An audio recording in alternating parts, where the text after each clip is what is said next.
Hola, buenas noches. Bienvenidos al programa. Yo soy Jaime Bailey. Hoy es jueves 28 de enero.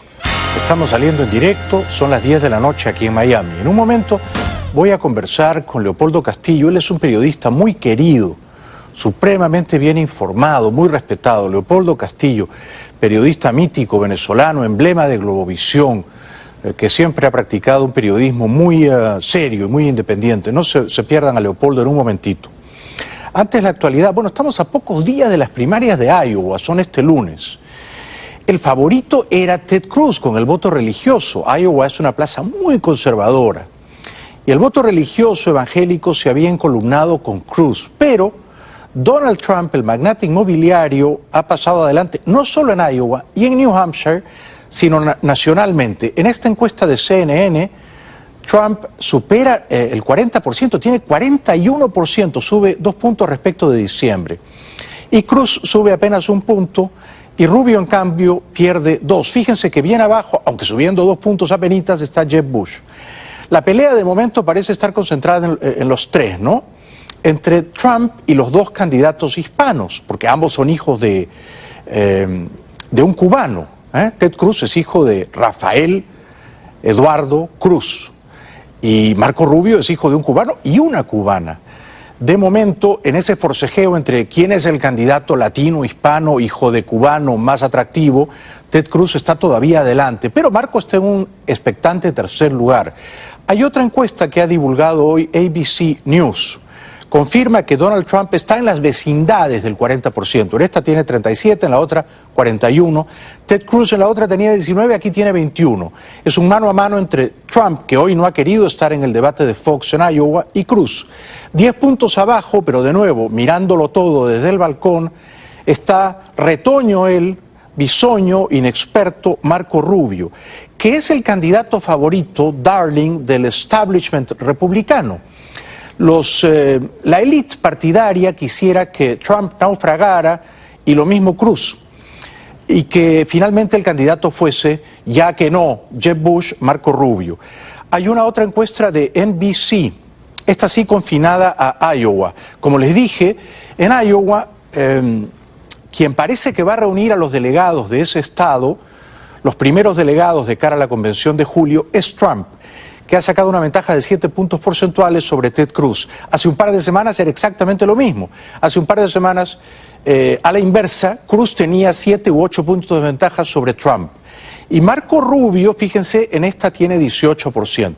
Ben Carson, el neurocirujano afroamericano, por lo visto, se ha desinflado. Estas son las encuestas. En conclusión, y al día de hoy, y sin saber qué va a pasar en el debate de esta noche, propalado por Fox News, al que Trump no ha querido ir porque no quiere dignificar a la periodista hostil a él, Megyn Kelly, Donald Trump sigue siendo el gran capitán, con mucha diferencia en el campo republicano. Le saca 20 puntos de ventaja y un poquito más a Ted Cruz. Nadie creía el verano pasado que esto iba a ocurrir, que a finales de enero Trump seguiría siendo el favorito. A estas alturas va a estar bien difícil que Cruz o Rubio consigan disputarle a Trump el liderazgo republicano. Entre tanto, en La Habana Vieja, en Cuba, viandantes, parroquianos, peatones, usando sus teléfonos móviles, registraron un momento desusado, atípico, de protesta ciudadana. La policía había intervenido abusivamente para confiscar los alimentos, frutas, vegetales que vendían desde sus carretillas precarias empresarios informales, y esto desató las olas de indignación de los peatones allí presentes.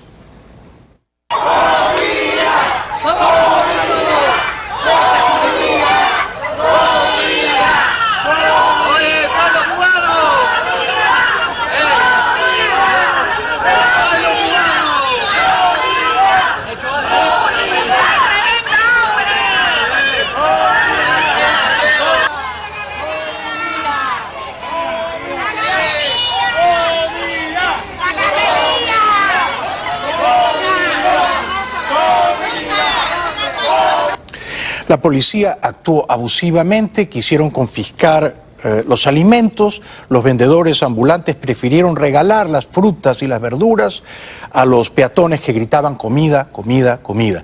Recuerden que el 2011 En Túnez, la primavera árabe comenzó precisamente porque la policía fue abusiva, prepotente, con un vendedor de comida ambulante que, ante los abusos y la hostilidad sistemática de los agentes del orden, se inmoló, se prendió fuego. Y eso desató una revolución democrática no solo en Túnez, pero también en Egipto y en Libia y, en fin, en los países del norte de África. De manera que cualquier manifestación o estallido o brote de descontento ciudadano en Cuba podría ser siempre la chispa que enciende la pradera. En otro orden de cosas, seguimos presenciando con estupor lo que ha ocurrido esta semana, desde el día lunes 25, en la isla de Margarita, Venezuela. Allí abatieron a tiros, 70 disparos a la salida de una discoteca a un conocido narcotraficante apodado en el mundo del AMPA El Conejo, Teófilo Rodríguez Cazorla. Era, por cierto, el jefe, el padrino de la cárcel de San Antonio, en la isla de Margarita. Y media isla de Margarita salió en procesión condolida, cargando los restos de El Conejo para darles cristiana sepultura. En estos tiempos en los que cualquiera puede ser un reportero involuntario con su teléfono móvil, esto quedó registrado. Y desde aquí uno observa con pasmo, con incredulidad, con perplejidad, cómo centenares de personas de Margarita, supongo que muchas de ellas coludidas con el mundo del AMPA, beneficiarias de las dádivas del Conejo, cargaban el féretro.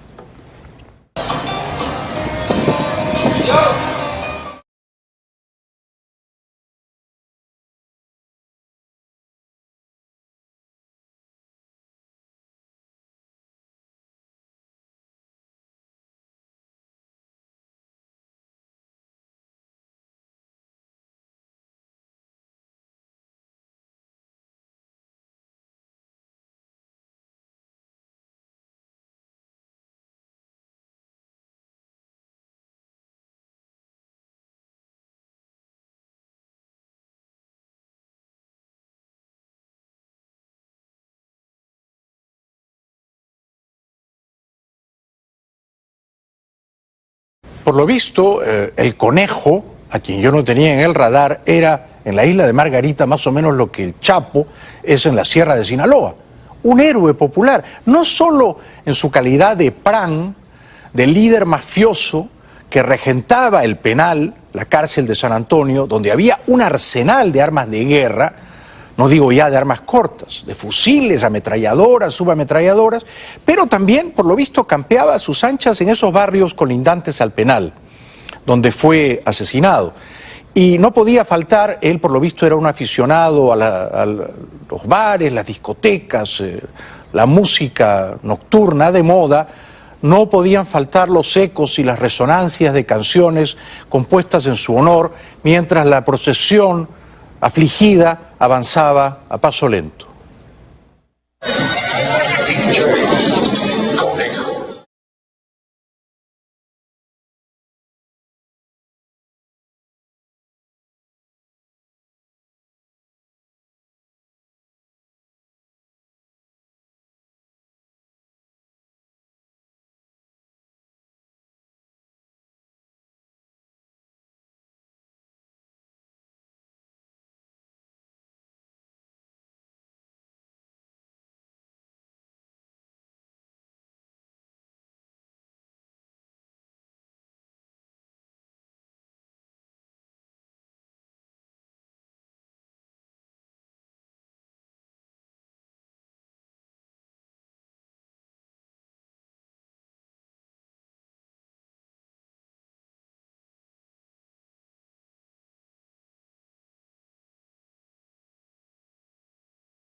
Algo está profundamente mal en Venezuela. Algo está radicalmente mal en la isla de Margarita para que centenares de personas se echen a las calles a despedir a un gran narcotraficante, a un conspicuo malandro. Yo no quiero creer que todas esas personas ahí son cómplices del malandro y son malandrines o criptomalandrines o casi malandrines, ellos también. Pero me cuesta trabajo entender qué hace tanta gente allí resguardando los despojos del narcotraficante El Conejo. Supongo que era muy dadivoso con el dinero y supongo que repartía el dinero entre sus allegados y apandillados. Lo cierto es que la Guardia Bolivariana contemplaba esto con absoluto mutismo, sin inmutarse, impertérrita. Y uno dice, pero cuando los estudiantes salen a protestar en las calles de Venezuela, pues ahí sí la Guardia interviene y los reprime y hasta los mata, Pero cuando los malandros salen a despedir al narcotraficante del Conejo, la Guardia parece la Guardia Pretoriana del Vaticano y asiste muda, impertérrita, a esta procesión de simpatías por un delincuente.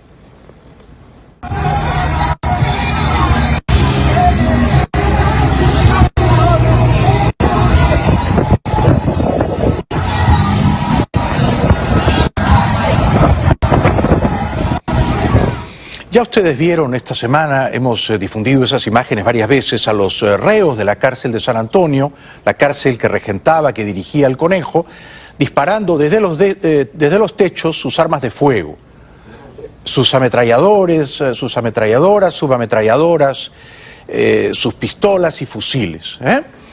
Ya ustedes los vieron. Ahora, ¿cómo esas armas entran allí? ¿Cómo logran introducir furtivamente tantas armas al penal?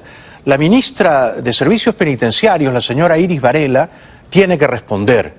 No ha respondido, debería ser interpelada por la Asamblea Nacional. Pero el hombre que realmente manda en Venezuela, Diosdado Cabello, fue a un programa de televisión y contó que cuando él estaba preso, su esposa Marlene metía a la cárcel, escondidas dentro de una piñata para una fiesta infantil, granadas de guerra. Él estaba cumpliendo sus 2 años en octubre, Marlene lleva su piñata. Marlene carga con su piñata. Y el niño llevaba una sillita. Nosotros nos llamamos whisky. Marlene metió en esa piñata 5 granadas. 5 granadas. No metíamos whisky, compadre. No metimos whisky. 5 granadas. 5 granadas. Porque venía el 27 de venía noviembre. el 27 de noviembre. Claro. Cabello es, por supuesto, el gran conejo, ¿no? El Hugh Hefner, el conejo mayor venezolano. Este conejo de Isla Margarita era un conejito. Era un manso conejito. Supongo que a las órdenes del conejo mayor, que es Cabello. La droga más cuantiosa, más pesada que se mueve en Venezuela solo se mueve bajo la anuencia y la complicidad de Diosdado Cabello. Algún día cuando caiga la dictadura venezolana, supongo que Cabello tendrá que rendir cuentas. Como por ejemplo rindió cuentas Cara de Piña Noriega, cuando el año 89 los norteamericanos invadieron Panamá y lo capturaron. Quien está haciendo un trabajo estupendo es el presidente de la Asamblea Nacional, Henry Ramos Alup. Dio una entrevista a la televisión alemana y una vez más puso énfasis en que la salida a la dictadura de Maduro tiene que ser legal, constitucional. Los tiempos nos dirán cuál es la mejor forma. Nosotros hemos insistido desde que estábamos en la campaña electoral que las salidas a la crisis venezolana tendrían que ser democráticas, constitucionales, pacíficas y electorales, ninguna otra. ¿Cuáles serían esas salidas? Bueno, le voy a preguntar en un momento a Leopoldo Castillo, que es un muy respetado periodista venezolano que nos visita esta noche, pero por lo que me han comentado aquí los abogados y los juristas, los expertos en la Constitución venezolana, una es el referéndum revocatorio. Habría que convocarlo después del 14 de abril, ya nos faltan muchas semanas, fecha en que se cumple la mitad del mandato, en mi opinión, fraudulento, ilegítimo, de Maduro. Otra sería convocar a una asamblea constituyente, otra enmendar la Constitución recortando el periodo de Maduro, y hay una otra que es forzar a Maduro a que renuncie, que incluso los propios chavistas, desencantados con su incompetencia, le exijan la dimisión. Claro que si Maduro renuncia y Aristóbulo lo reemplaza para quedarse hasta el 2019, yo creo que mucho no conviene tampoco. Habría que forzar para que las elecciones se celebraran este año. Por último, Ramos Alup dijo que en cierto modo sería injusto que Maduro se fuera este año y que un nuevo gobierno elegido limpiamente por el pueblo tuviera que dictar todas las medidas impopulares que Maduro no se atreve a tomar. Pero la interrogante es la siguiente: ¿aguanta Venezuela 3 años más con esta situación que día a día se empeora?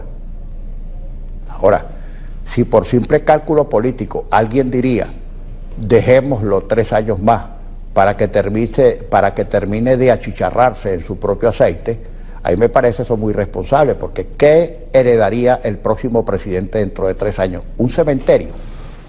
¿De qué manera los venezolanos pueden sacarse de encima a ese lastre, a ese baldón que es el dictador Maduro? No lo veo con claridad y se lo voy a preguntar en 3 minutos al muy respetado, prestigioso periodista venezolano Leopoldo Castillo, emblema, ancla de Globovisión, periodista insobornable que no se hincó de rodillas ante el chavismo. Regresamos con Leopoldo después de la pausa. Los largos años de chavismo inmoderado y autoritario en Venezuela, una voz crítica se ha erigido siempre como modelo e inspiración. El periodista Leopoldo Castillo ha sido siempre muy independiente, muy respetado en Venezuela, por eso se tuvo que ir de Globovisión y hasta de su país y nos visita esta noche. Leopoldo, es un honor recibirte en el programa. Muchas gracias, Jaime. ¿Cómo estás? Muy bien, tiempo que no te veía. ¿Años? Personalmente, años. Sí, hombre, sí. Sí, sí. ¿Estás viviendo ahora aquí en la Florida? Estoy viviendo. ¿Por qué tuviste que irte de Globovisión? Bueno, porque llegó un momento, yo me había comprometido para ser director en el cambio de ser miembro de la junta directiva, director externo, no director del canal. Y me comprometí solamente por 3 meses para evitar que se produjera una fuga de periodistas. Esto cuando el canal se vende, ¿verdad? Sí, cuando el canal se vende. Y pero solamente por 3 meses. Yo estaba recién operado de cáncer y tenía un ano contra natura y hice mucho esfuerzo porque tuve que ir así a hacer el programa y Caramba, no sabía que habías estado tan delicado de salud. Sí. Y estamos hablando de hace apenas 2 años, ¿no? Sí, un poquito más. Un poquito más de 2 años, 2, 3 años. Sí. Y después ocurre que yo les dije pues que estaría solamente un determinado tiempo a menos que ocurriera algo. Y ocurrió algo que fue el diputado Pedro Carreño. Oh, sí, lo tengo en el radar. Dio unas declaraciones terribles, con groserías. Sí, sí. Estábamos durante el horario infantil y quienes estaban en la producción se lo llevaron del aire. Sí. Entonces... Apropiadamente. ¿Ah? Apropiadamente, fue una buena decisión. Claro. Con fundamento. Exactamente, conformidad con la ley. Sí. Ocurrió que en ese momento que se lo llevan al aire, yo presencio eso y estoy con otros directores del canal. Me dice, eso no puede ser, ese Pedro Carreño. Le digo, tiene que ser, porque aceptar eso es apología al delito. Y ellos están acostumbrados a respetar la ley. Estamos en un horario que todavía no es un horario de adulto para decir esas obscenidades. Sí, sí. Bueno, mañana tiene que venir Pedro Carreño. ¿Te impusieron a Carreño como invitado? No a mí, el que estaba Vladimir Villegas, que transmitía la 1, vendrá con Vladimir Villegas. Sí, Villegas, sí. Sigue teniendo un programa en Globovisión, sí. Entonces le dije, bueno, si él habla, yo en la noche siempre hacía unos editoriales, me veré en la necesidad de hacer mi editorial contra Pedro Carreño. Ajá. ¿Y qué pasó? Me fui del canal. ¿No te dejaron hacerlo? No. El canal Globovisión, ¿cuántos años trabajaste tú allí? 12 años. 12 años, ¿no? ¿Ahora es un canal oficialista, abiertamente pro gobierno? Sí, ellos vinieron al principio con una objetividad periodista. Eso decían, que iban a ser objetivos. Exactamente, que le iban a dar acceso a otras personas, etcétera, etcétera. Pero eso no ocurrió, ¿no, Leopoldo? No, no ocurrió. Me da la impresión de que ahora están tratando, después del 6D, de la derrota por paliza del gobierno, que están tratando de desmarcarse un poquito. No solamente Globovisión, sino muchos canales. Otros canales. Sí. Digamos también Televen y Venevisión. Exactamente. Según soplan los vientos. Exactamente. ¿Te gustaría volver a hacer periodismo, televisión en tu país? Claro, yo no me fui, me tuve que venir. Claro, pero, claro. Si no, me hubiera gustado seguir en Venezuela. Claro. Sobre todo ahora que se acerca el final de esta tragedia. ¿Crees que se acerca el final y Sí. de qué manera lo avisoras, Leopoldo? Bueno, si tú me permites, quiero agradecer mucho la invitación porque yo siento que la comunidad de América Latina debe ayudar a Venezuela a encontrar su salida. Y creo que es obligatorio de América Latina. ¿Por qué lo digo? Porque desde que Venezuela regresó a la democracia en 1959, siempre se preocupó por la democracia de el resto de los países de América Latina. Claro, claro. Y eran muy pocos los que eran democráticos. Muchos refugiados de las dictaduras argentina, chilena, uruguaya, brasilera se iban a Venezuela. Centroamericanas, Españoles. etcétera, etcétera. Sí, sí. Y Venezuela participó en todo lo que fue procesos como el de Contadora, a facilitar inclusive el cambio en Chile. Todos los líderes venezolanos, socialdemócratas, democristianos, socialistas. Es un buen punto. Entonces, ¿tú sientes que América Latina está en deuda con Venezuela? Yo siento, exacto. Y creo que en todas estas reuniones debe surgir en los jefes de Estado de América Latina buscarle una salida a Venezuela pacífica, democrática y constitucional. ¿De qué manera los gobiernos democráticos de América Latina podrían favorecer? Ayudando en la propiciar? renuncia de Nicolás Maduro. ¿Pidiéndole la renuncia? Sí, diciéndole, presidente, yo creo que es mejor que usted se vaya porque el país se va a matar. En estas reuniones anuales que hacen de la cumbre de los presidentes de... Bueno, yo creo que en esta última reunión que se está efectuando en Ecuador, hubo una reunión bilateral por parte del presidente de Colombia y el presidente Maduro. Y aunque se anunció que iban a tratar el tema bilateral con relación al cierre de frontera, yo creo que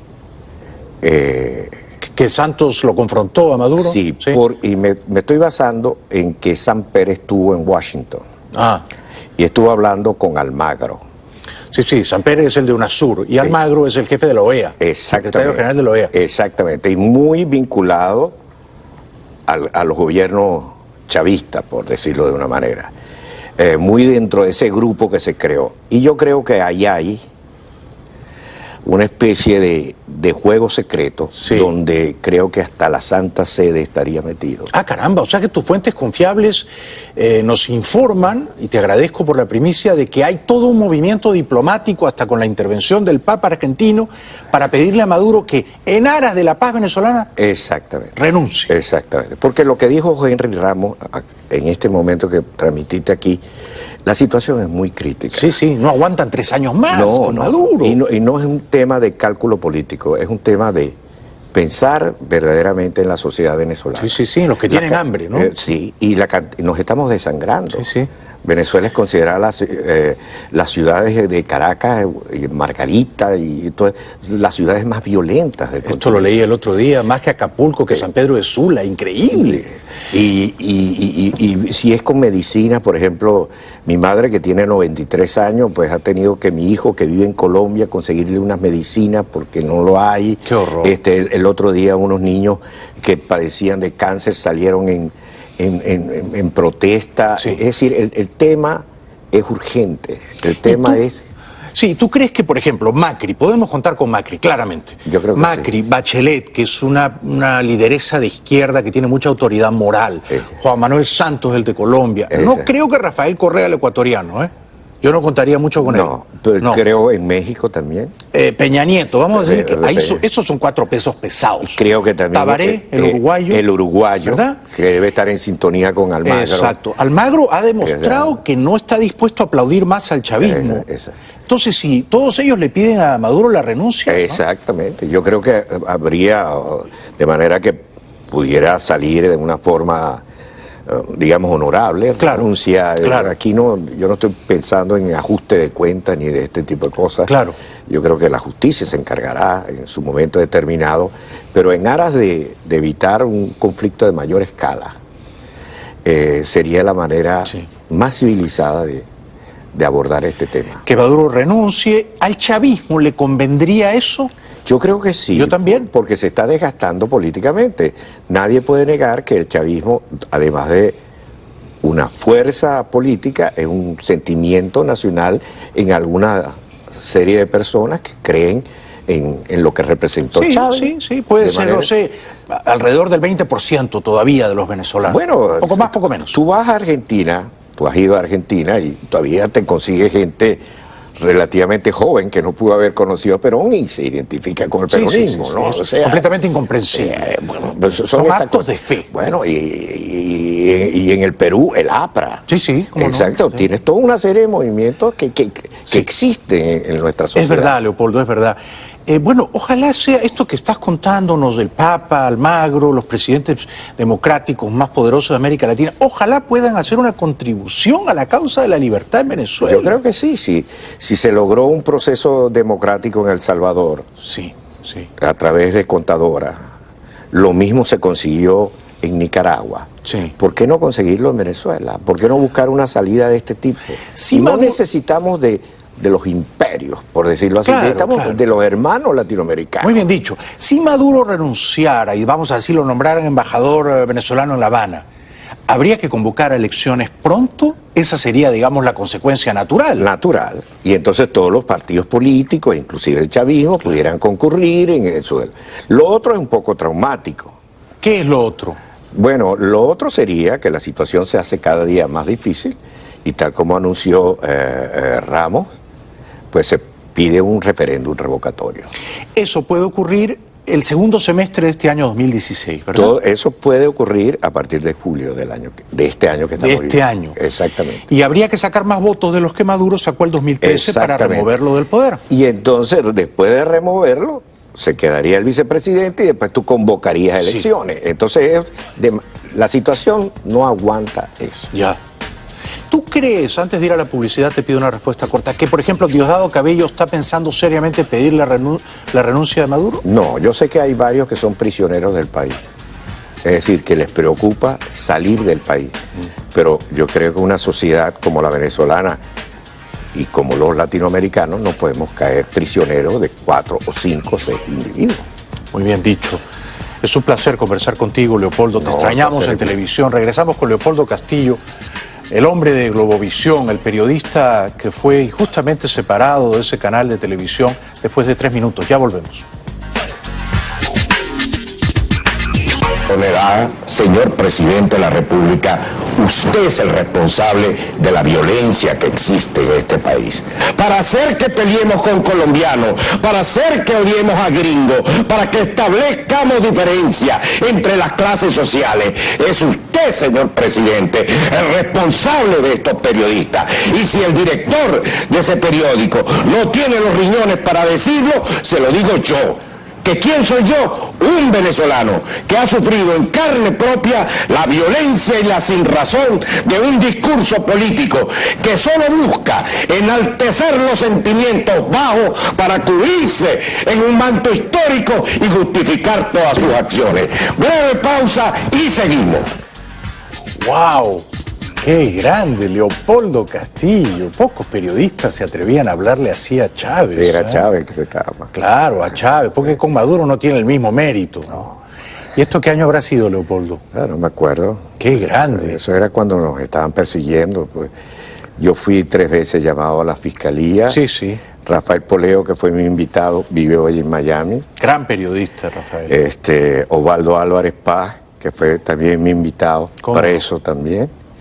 Y de manera que fueron unas jornadas difíciles. Te felicito de corazón. Y como colega tuyo te admiro, porque hay que tener los guindones bien puestos para hablarle así a un dictador, ¿no? Bueno, me costó que tengo todos los hijos fuera del país, me costó que... ¿Todos sus hijos viven fuera de Venezuela? Sí, mis nietas viven en Canadá. Pero puede que de momento sea lo mejor para ellos, ¿no? Sí, y los 2 únicos nietos varones viven en Colombia. ¿Y de salud cómo estás? Porque nos contabas hace un momento que habías estado delicado. No, yo creo que todas las tensiones causaron un estrago en la familia. Ya lo creo. A mí me dio cáncer, mi esposa murió de cáncer después que yo salí. Mis condolencias, querido Leopoldo. Mi hijo murió también de cáncer. ¿Qué edad tenía tu hijo? Leopoldo tenía 35 años. Hombre, mis condolencias. Y por supuesto fue terrible. Ya lo creo. De los seguimientos del gobierno. En mi casa lanzaron una vez una bomba. Cada vez que me movilizaba era seguido. ¿Y tú ya estás recuperado del cáncer? Sí. Plenamente. Gracias a Dios, sí. Sí, gracias a Dios. Sí, ya estoy recuperado del cáncer y bueno, creo que voy a tener un programa aquí de televisión. ¡Ah, caramba, qué bueno! Sí. ¿Te hace ilusión? ¿Tienes ganas? Sí, cómo no. Estoy en el Dogado, listo para salir a jugar. Muy bien, muy bien.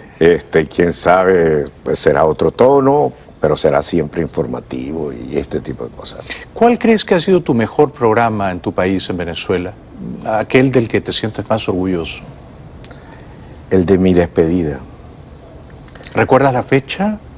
Sí, el 26 de agosto, creo que es, si la memoria no me falla. ¿De 2012? 12. Mediados de 2012. Sí. ¿Chávez estaba vivo todavía? No, Chávez había muerto. Cuando entonces, Chávez, fíjate, entonces no era 2012. No. Sería 2013. 2013. Ajá. Agosto 2013. Déjame decirte que esta historia es bastante sensible. Cuando mi esposa estaba operada, nosotros nos operaron al mismo tiempo y pasamos un diciembre, ella de un lado operada de la cabeza y yo operada de mi cabeza. ¿En serio? No se puede creer. Y aquí le agradezco a mis hijos enormemente. Todos hicieron una piña, ellos se encargaron de todo, pero cuando le anuncian a ella que tiene cáncer, que ya yo sabía que yo tenía cáncer, porque como el de ella era primero la operación y después la radioterapia. ¿Ya? El mío que era en el recto, era primero la radioterapia y después la operación. Estamos los dos sentados en la cama, yo la estoy acompañando allá en el hospital y Chávez anuncia que ha designado a Maduro como presidente. Sí, sí, y que tiene cáncer y que el cáncer es... Sí, esto fue diciembre de 2012, Sí. primera semana, sí señor. Y yo me acuerdo que le dije, yo de aquí no me voy. Él se irá, pero yo de aquí no me voy. Claro. Se tiene que ir al primero. Sí, y se fue primero, eso sí. Muy bien, claro. Sí, era lo que correspondía. Sí. Bueno, entonces, ¿qué te digo yo? Ese programa de despedida, yo no quería que el resto de los periodistas me siguieran, pero fue inevitable. Claro. Se veía que si yo me iba era por algo, y ellos no estaban dispuestos a seguir. Pero yo tuve una gran satisfacción porque yo coloqué la canción que era favorita de mi hijo, que es My Way, una canción de Paul Anka que Frank Sinatra se la robó, y mi hijo se la robó a Frank Sinatra, y era su canción, y yo puse todas las versiones que había de My Way, 32 versiones pusimos durante el programa, y nadie sabía qué era lo que iba a ocurrir, solamente yo sabía que me iba a ir. ¿Así? Y cuando me voy al final, y voy saliendo, todos los técnicos, todos estos señores que son los que hacen que esto llegue a ustedes, pues me aplaudieron. Qué gran emoción, qué gran fue momento. Una gran emoción. Inolvidable. Inolvidable. Yo te digo por eso que el programa para mí fue inolvidable. Ya lo creo, mediados de agosto de 2013. Está en YouTube, lo voy a buscar en internet. Búsquelo, porque... Sí. Y o sea que pusiste un montón de interpretaciones de My Way y la gente decía, Leopoldo se ha vuelto loco, ¿qué le pasa? No sabía. Lo ha convertido en un programa musical. Sí, y además yo usaba en ese tiempo tirantes. Ah, sí. Porque, claro, iba adelgazando, sí. y los pantalones me quedaban, parecía un payaso, holgados, claro. Demasiado holgados. Entonces me quité no me habían visto con tirantes, entonces fue una mezcla de cosas, porque mi esposa sí sabía que yo me iba ese día, ¿no? Y después nos reunimos en mi casa, ¿no? Y fue duro porque le dedicaste mucho. Claro, muchos años ahí. Este proceso, Jaime, y usted me va a entender perfectamente, ha sido muy doloroso porque hay una diáspora. Sí. En este momento hay una serie de venezolanos viéndonos en Orlando, viéndonos en Tampa, lo verán en YouTube, la familia venezolana, nunca los venezolanos habíamos ido a vivir a otro país. Sí, sí. Siempre nos acostumbramos a que gente venía a vivir en nuestro país. Claro.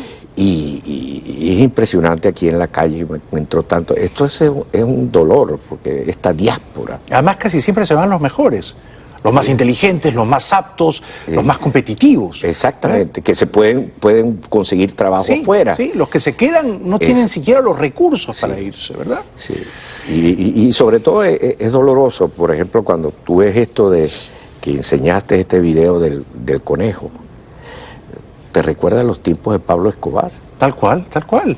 Sí. ¿Me explico? Te encuentras estas disociaciones que existen en las sociedades latinoamericanas, por ejemplo, del Chapo Guzmán. Sí, sí. Que un pistolero se convierte en héroe, ¿no? Exacto. Es una especie de Robin Hood latinoamericano. Sí, tal cual. ¿No? ¿Tú conocías a este conejo? ¿Sabías de él? Porque yo no tenía idea. Y vengo a ver que era un héroe en Margarita. Bueno, es que los pranes son unos héroes. Sí. Hay uno famoso que se llama el Picure, que yo no sé si lo agarraron o lo mataron, ya yo no sé. Bueno, pero estos personajes además tienen como una cierta simbiosis con personeros del gobierno. El gobierno, claro. Entonces, es una red, tú sabes, francamente criminal. Pero se supone que las cárceles son para castigar a la gente, Leopoldo, que la gente en la cárcel la tiene que pasar mal. Bueno, la pasan mal, por ejemplo, los presos políticos. La pasa mal un Leopoldo López. Sí. Tú ves lo que hicieron con la esposa de Leopoldo López, con la señora, con Antonieta, gran amiga. Qué abyección, es decir, o Antonio Ledesma, que está en su casa, que no lo ve. Es decir, ellos sí la pasan mal. Los estudiantes que tienen en esto que llaman la tumba. Que es una cárcel. Sí, debajo del nivel de la tierra, con luces totalmente encendidas, 2x3 los calabozos. Es decir, porque no hay que olvidar los prisioneros políticos.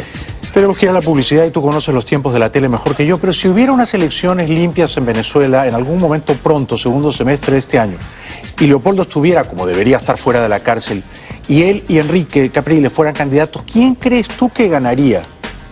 Primero yo te diría algo, el Consejo Nacional Electoral, porque tú vas a preguntarme, bueno, y con este Consejo Electoral tenemos 2 miembros que son permanentes, que se le vence el periodo en marzo, y 3 que son provisionales, que también se les vence el periodo en marzo. ¡Ah, caramba! ¿Y quién los va a elegir? La Asamblea Nacional. O sea que en abril hay un nuevo Consejo Nacional. Exactamente. ¡Qué gran noticia! De manera que eso te garantiza las elecciones. No sabía eso. Qué bueno, qué bueno. ¿Y quién crees que tiene más intención de voto? Yo no sé, pero yo creo que en este momento el sentimiento nacional está con Leopoldo López. Sí. Tenemos que ir brevemente a la publicidad y luego seguimos conversando con el gran periodista venezolano Leopoldo Castillo. Ya volvemos. Castillo es un periodista venezolano muy querido y muy respetado. Y eso no es casualidad, él se lo ha sabido ganar con una trayectoria limpia y ejemplar. O sea que con suerte pronto te vamos a ver de regreso en la tele, Leopoldo. Sí, acá. Voy a tratar de no estar en el horario tuyo porque saldría derrotado. ¿Qué dices? Cuando dices acá, ¿es en este canal o en esta ciudad? En esta ciudad. ¿En esta ciudad? Sí. Ya lo verás. Qué bueno, qué bueno. ¿Te reúnes mucho con compatriotas venezolanos? Claro. Uno se va del país, pero sigue estando en el país. Claro. Y más en las circunstancias. Si fueran unas condiciones normales, que tú lo sientes como un paso diferente en tu carrera profesional y quieres probar otros aires, pero en este caso te vas dejando el corazón en Venezuela. Ya lo creo. ¿No te ha tentado entrar en política? ¿No te han llamado alguna vez y te han dicho, Leopoldo, quiero que seas nuestro candidato a la Asamblea Nacional? Sí, pero nunca. Yo siento que mi trabajo es este. Me llevo muy bien con los dirigentes políticos, no tengo problemas, pero no aspiro a ser diputado. ¿Con Chávez te llevabas cordialmente? Sí, bueno, yo hablé bastante con Chávez antes de llegar a la presidencia. Y después de la presidencia, coincidimos en 2 o 3 países afuera en giras. Pero antes de que ganara el año 98, ¿tú, digamos, lo entrevistaste en la cárcel? No, yo lo entrevisté personalmente. ¿Ya cuando salió? Ya cuando salió. Caldera lo amnistió. Sí, cuando Caldera. ¿Fue un error amnistiarlo? Bueno, Caldera actuó conforme a la ley. Que después haya sido un disparate, pero actuó conforme a la ley. Y en aquel momento, año 94, no se podía visorar que él se convertiría en lo que luego fue, ¿verdad? No, nunca, porque él jugó un papel diferente. Jugó un poco al Podemos español, que juega a ser demócrata y prometer unos cambios. Y después... Me acuerdo muy bien. Él tenía un discurso moderado, socialdemócrata. Exactamente. Tomaba distancias de la dictadura cubana. Exactamente. Y era muy amigo de Gustavo Cisneros, es decir, que parecía que era como de izquierda razonable. Exactamente. En esos años... Y venía un desgaste de los partidos políticos. Enorme. Entonces bueno, ocurrió lo que ocurrió. Tú, perdona la pregunta de mal gusto, pero ¿tú llegaste a votar por Chávez en el 98? Bueno, eso me lo reservo. No, nunca digo por quién voto. No. Pero... Mucha gente creyó en él, ¿verdad? Sí. Lamentablemente, pero yo no sé si es por algo latinoamericano. A mí los militares me gustan, pero en el cuartel. Claro, muy bien dicho, exactamente. Entonces, cuando uno tiene experiencia en América Latina y ha visto lo que ha ocurrido en otros países, sí. Creo que las Fuerzas Armadas son necesarias. Yo tengo un respeto por las Fuerzas Armadas, pero deben estar bajo la Constitución. Sí. En ese punto discrepo, porque a mí no me gustan ni siquiera en el cuartel. Prefiero que sean policías y que trabajen. Porque en el cuartel, dicen ellos, nos estamos entrenando para ganar una guerra. ¿Qué guerra? Bueno, ¿A quién le van a ganar una guerra? Que salgan a trabajar como policías. Bueno, también debe ser frustrante prepararte toda tu vida para una guerra que nunca viene. Exacto. Y por eso luego se levantan y dan golpes de Estado, ¿no? Sí. Se inventan una guerra. Claro. Sí. Sí, porque son un poco inútiles, la verdad, ¿no? Y cuestan mucho, ¿ah? Hay que ver las compras de armas, Leopoldo. Bueno, en esta crisis venezolana, el ministro de la Defensa sale muy orgulloso de decir, estamos fabricando fusiles. Sí. Y claro. Sí. O sea que a Chávez te lo encontrabas en giras y era, digamos... Simpático. Sí, ¿verdad? Agradable, rápido en captar las cosas. Sí. Buena memoria. Muy buena memoria, sí. Pero claro, tenía gran desconocimiento, pero con 10 centímetros de profundidad. Sí, exacto. Tú entrabas de fondo y tal. Ahora, ¿te puedo hacer una pregunta? Por favor. Tú has sentado aquí en muchos venezolanos. Tú has observado muchos venezolanos. Tú eres, además de periodista, eres un intelectual. Tienes capacidad de poder colocar en tu mente sé si tanto. Y dejar a un lado las emociones. ¿Tú qué piensas de Venezuela? Yo creo que Maduro no va a soportar 3 años allí. Es demasiado incompetente, no calza los zapatos de Chávez. Creo que las dictaduras caen, sobre todo cuando son incompetentes. Fíjate, 2 dictaduras que fueron más o menos eficientes, Pinochet y Fujimori. Pinochet duró 17 años y casi estuvo preso, ¿eh? Y Fujimori duró 10 y hace 9 años está preso. Ahora, una dictadura que no es eficiente, que es catastróficamente incompetente, yo creo que no. Que digan que la dictadura... O sea, que si yo te digo, Maduro cae este año, tú me dirías que sí. Sí. Y te diría más, te diría... Ahora, ¿tú ves el proceso tranquilo o ves un proceso traumático en la sociedad venezolana? No tranquilo, turbulento. ¿Qué es necesario para que sea tranquilo? Que ayuden los países de América Latina. Es un buen punto, sí señor. Y si el Papa digamos, interviene con su autoridad moral, tanto mejor. No solamente el Papa, yo creo que todas las instituciones religiosas, evangélicos, judíos, sí, todos. Sí. En mi opinión hay que convencer no solo al Papa y a los presidentes democráticos de América Latina, pero también al sector lúcido, si eso existe, del chavismo. Que ellos se den cuenta... Yo creo que ya hay manifestaciones, ellos tienen aporreas. Exacto, eso he leído. Exacto, y mantienen su chavismo y son críticos de una serie de cuestiones, pero se dan cuenta que por el camino que vamos es el barranco. Es que Maduro los va a hundir. Precipicio. Exacto, tienen que sacarse de encima a Maduro. Así es. ¿No? Bueno, ya estaba usted entrevistándome a mí, usted es un gran maestro, Leopoldo. No, yo lo que quería es que usted, la gente supiera cómo piensa. Gracias, gracias por venir y gracias por tu buen ejemplo de periodismo limpio, ¿eh? Te felicito de corazón. Venga esa mano. Gracias. Gracias. Hasta pronto. Espero volverte a ver. Regresamos en 3 minutos. Trump en no ir al debate republicano de esta noche, jueves 28 de enero en Des Moines, Iowa. Yo creo que sí. Lo veremos el lunes en los resultados de las primarias de Iowa, pero hasta ahora, según todas las encuestas, Trump sigue siendo el favorito para ganar el lunes. Informaremos oportunamente el lunes quién ganó en Iowa y mañana veremos las repercusiones del plantón de Trump al debate republicano de hoy. Entre tanto, muchas gracias por hoy. Nos vemos mañana viernes que viene Silvia. Hasta mañana. Chao.